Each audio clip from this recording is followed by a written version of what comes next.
नमस्कार बंधुरा BP food किचेने सबाइके स्वागत। आज आमी बानाबो पुर भरा लुचि। तो पुरो भिडियोटा देखते थाकुन। भालो लागले प्लिज लाइक एवं चैनलटिके सबस्क्राइब करे एकटी कमेंट करे जानाबेन भिडियोटा केमन लागलो। तो चलुन शुरू करी। सबार प्रथमे एखाने नियेछि आमी आटा। आपनारा चाइले किन्तु मयदाओ दिएও এটা বানিয়ে ফেলতে পারেন। এবারে সামান্য পরিমাণে এখানে লবণ দিয়ে দিলাম আর দিয়ে দিচ্ছি এখানে রিফাইন্ড অয়েল ময়ানের জন্য।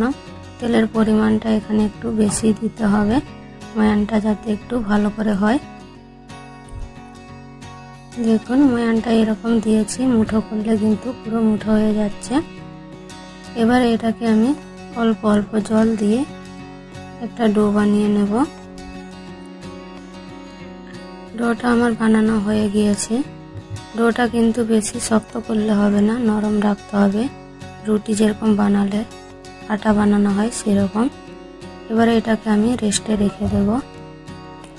এখানে আমি নিয়েছি একটা মিক্সির জার, তাতে দিয়ে দিচ্ছি এখানে চিকেন, বোনলেস চিকেন নিয়েছি। এগুলোকে ছোট ছোট করে কেটে ধুয়ে পরিষ্কার করে নিয়েছিলাম। এগুলোকে আমি মিক্সিতে পিষে নেব। দেখুন পিষা আমার হয়ে গিয়েছে। দেখুন এরকম পিষেছি। যত স্মুথ পিষতে পারবেন ততই কিন্তু এটা ভালো হবে। এবারে আমি এখানে কড়া বসিয়ে তাতে দিয়ে দিচ্ছি সামান্য পরিমাণে সরষের তেল। তেলটা ভালো করে গরম হলে এবারে দিয়ে দিচ্ছি এখানে জিরে।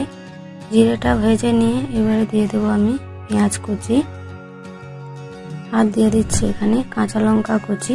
ঝালটা আপনাদের পরিমাণ মতো দিয়ে দেবেন। এবারে অল্প লবণ দিয়ে এটাকে ভেজে নেব। লবণটা দেওয়ার কারণে কিন্তু পেঁয়াজটা তাড়াতাড়ি ভাজা হয়ে যাবে। পেঁয়াজটা লাল লাল করে ভাজা হয়ে গেছে আমার। এবারে এখানে দিয়ে দিচ্ছি আদা রসুনের পেস্ট। আদা রসুনটা খুব ভালো করে কিন্তু ভাজতে হবে। এবারে দিয়ে দেবো আমি টমেটো কুচি। এবারে সবগুলোকে ভালো করে একসাথে মিশিয়ে কিছুক্ষণ ধরে এটাকে আমি ভেজে নেব।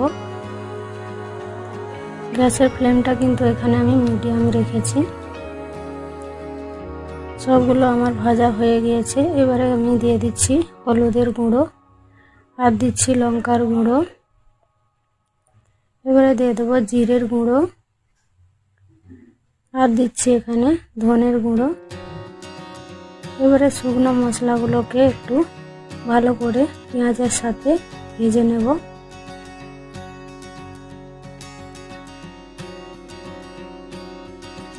ভাজা আমার হয়ে গিয়েছে। এবারে আমি দিয়ে দিচ্ছি অল্প জল। জলটা দিয়ে এবারে মশলাটাকে ভালো করে মিশিয়ে জলটা শুকিয়ে যাওয়া পর্যন্ত আমি কষে নেব। দেখুন কষানো আমার হয়ে গিয়েছে। তেল ছেড়ে যাওয়া পর্যন্ত কিন্তু ভালো করে মশলাটা কষিয়ে নিতে হবে। এবারে দিয়ে দেবো এখানে চিকেন। চিকেনটা দিয়ে ভালো করে মশলার সাথে মিশিয়ে নিতে হবে। এবারে দিয়ে দেবো এখানে লবণ। লবণটা দিলে কিন্তু চিকেন থেকে অনেকটা জল বেরাবে, তো ওই জলেই চিকেনটা সিদ্ধ হয়ে যাবে আর ভালোভাবে ভাজা হয়ে যাবে। আর কোনো রকম এক্সট্রা জল দিতে হবে না। গ্যাসের ফ্লেমটা কিন্তু মিডিয়ামে রেখেছি।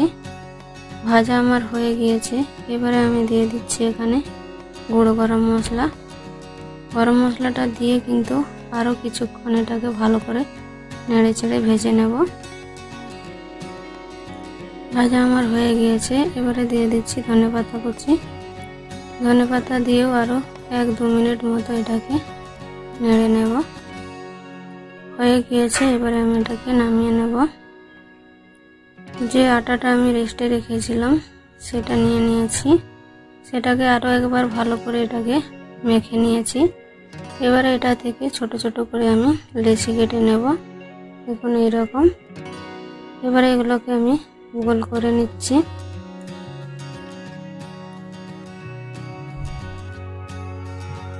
গোল করা আমার হয়ে গিয়েছে সবগুলো। এবারে একটা লেচি নিয়ে এইভাবে বাটির মতো আকারে কিন্তু তৈরি করে নিতে হবে। এটি কিন্তু খুবই সহজ বানানো, আপনারা বাড়িতে অবশ্যই একবার বানিয়ে খাবেন।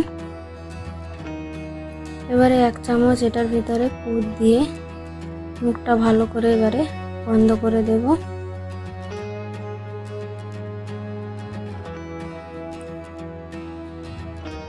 দেখুন এইরকম করে বন্ধ করে দেব। এবারে এটাকে গোল বানিয়ে নেব। এইভাবে সবগুলো আমি বানিয়ে নেব। পুর ভরে সবগুলো আমার বানানো হয়ে গিয়েছে। এবারে এখানে আমি শুকনো আটা দিয়ে এগুলোকে বেলে নেব। শুকনো আটা দিয়ে বেললে এইগুলোর কিন্তু পুর বের হবে না, তেল দিয়ে কিন্তু বেলা যাবে না। এটা দেখুন একটুও পুর কিন্তু ফেটে বেরিয়ে যায়নি। এইভাবেই সবগুলো আমি বানিয়ে নেব। বানানো আমার সবগুলো হয়ে গেছে। এবারে ভেজে নেব।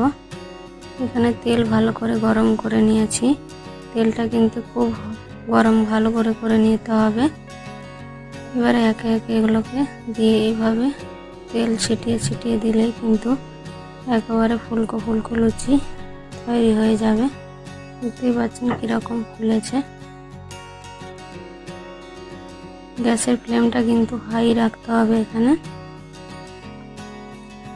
এবারে এইভাবে সবগুলো আমি একে একে ভেজে নেব। সবগুলো আমার ভাজা হয়ে গিয়েছে।